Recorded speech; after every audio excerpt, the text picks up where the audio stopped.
আসসালামু আলাইকুম রহমতুল্লাহি ওয়া কোরআন শেখার তৃতীয় ক্লাসে সকলকে অভিনন্দন। আজকে আমাদের ক্লাসের টপিক হচ্ছে তানবিন। বিগত ক্লাসগুলোতে আমরা হারাকাত, জবর, জের এবং পেশ পড়েছি। আজকে আমরা তানবিন পড়ব ইনশাআল্লাহ। তো চলুন দেখে নিই তানবিন কি। তানবিন আরবিতে জবর, জের ও পেশ কখনো কখনো একই হরফের উপরে ডাবল হয়, তখন তাকে বলে তানবিন। আরও সহজ করে বললে দুই জবর, দুই জের ও দুই পেশকে তানবিন বলে।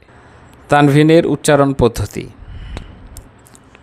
তানবিন উচ্চারণের সময় বাংলায় একটা দন্তন্য ধ্বনি তৈরি হয়। চলেন এগুলো উদাহরণ সহকারে বুঝি। লক্ষ্য করুন, এখানে দেওয়া আছে বা হরফের ওপরে একটি করে জবর, জের ও পেশ।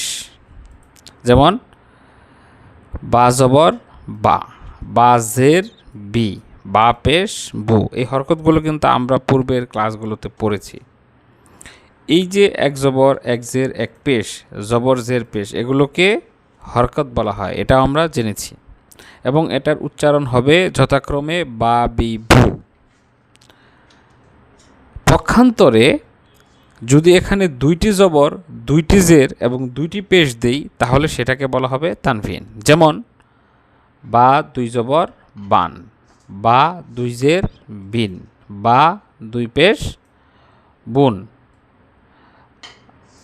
সম্ভবত দেখতে পাচ্ছেন, বা দুই জবর বান, বা দুই জের বিন, বা দুই পেশ বুন।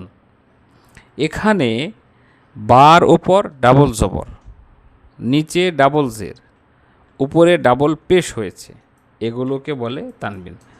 তো আশা করি বুঝতে পেরেছেন যে তানবিন জিনিসটা আসলে কি। তানবিন জিনিসটা হচ্ছে জবর, জের এবং পেশের ডাবল রূপ। যদি জবর দুইটা, জের দুইটা, পেশ দুইটা হয়, তাহলে সেগুলোকেই তানবিন বলে। জবরের ক্ষেত্রে ধ্বনি হয় আ, জেরের ক্ষেত্রে ধ্বনি হয় ই, আর পেশের ক্ষেত্রে ধ্বনি উচ্চারিত হয় উ। কিন্তু এই তানবিনের ক্ষেত্রে ধ্বনিটা একটু ভিন্ন হয়। সেখানে ধ্বনিটা কি আমরা পড়লাম? ধ্বনিটা পড়লাম হচ্ছে তানবিনের একটা বাংলায় দন্ত ন ধ্বনি তৈরি হয়। সেটা কিভাবে? যেমন বা জবর বা, এখানে যেহেতু দুই যা জবর আসছে একসাথে, তাহলে এটা তানবিন হয়ে গেছে। এখন এটার সাথে একটা দন্ত ন ধ্বনি তৈরি হবে, বা দুই জবর বান। তদ্রূপ জেরের ক্ষেত্রেও বা দুই জের বিন, পেশের ক্ষেত্রেও বা দুই পেশ বুন।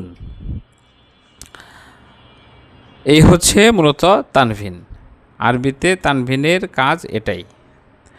তানবিনের উচ্চারণও হরকতের মতোই, শুধু হরকতের উচ্চারণের পরে একটি দন্তান্ন ধ্বনি তৈরি করলেই হবে। যেমন বায়ের উপরে এক জবর হলে বলতেন বা, আর দুই জবর হলে অর্থাৎ তানবিন হলে বলবেন বান।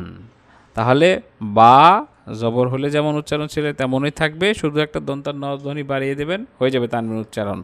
এভাবে দুই জের ও দুই পেশের ক্ষেত্রে আপনি বলবেন যথাক্রমে দুই জের হলে বিন, দুই পেশ হলে বুন। কেননা হরকত হলে আপনি বলতেন বি এবং বু। আশা করি তানবিনের বিষয়টি বুঝতে পেরেছেন। এবার আমাদের বেশি বেশি অনুশীলন করতে হবে। দেখুন, অনুশীলনী সব কিছুর ভিত করে দেয়। তা আপনারা অনুশীলন করার জন্য এই নাদিয়াতুল কোরআনের যে কায়দাটা আছে এটা পড়তে পারেন, বা যে কোনো বাজারে যে কায়দাগুলো পাওয়া যায় প্রত্যেকটা কায়দাই প্রায় সেম, একই। ওখান থেকে আপনারা এই তানবিনের যে উদাহরণগুলো দেওয়া আছে, অনুশীলনগুলো দেওয়া আছে, সেগুলো যদি প্র্যাকটিস করেন, ইনশাআল্লাহ আপনার তানবিন আয়ত্তে এসে যাবে।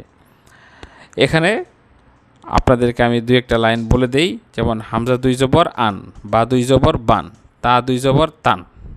আবার জের দিয়ে বললে হামজা দুই জের ইন, বা দুই জের বিন, তা দুই জের তিন, এভাবে। আর যদি পেশ দিয়ে বলি বা দুই পেশ বুন, ওয়াও দুই পেশ হুন, ফা দুই পেশ ফুন। তো যেভাবে বলেছি সেভাবে যদি আপনি এটা দেখে দেখে প্র্যাকটিস করেন, ইনশাআল্লাহ আপনার এই তানবিনের বিষয়টা ক্লিয়ার হয়ে যাবে।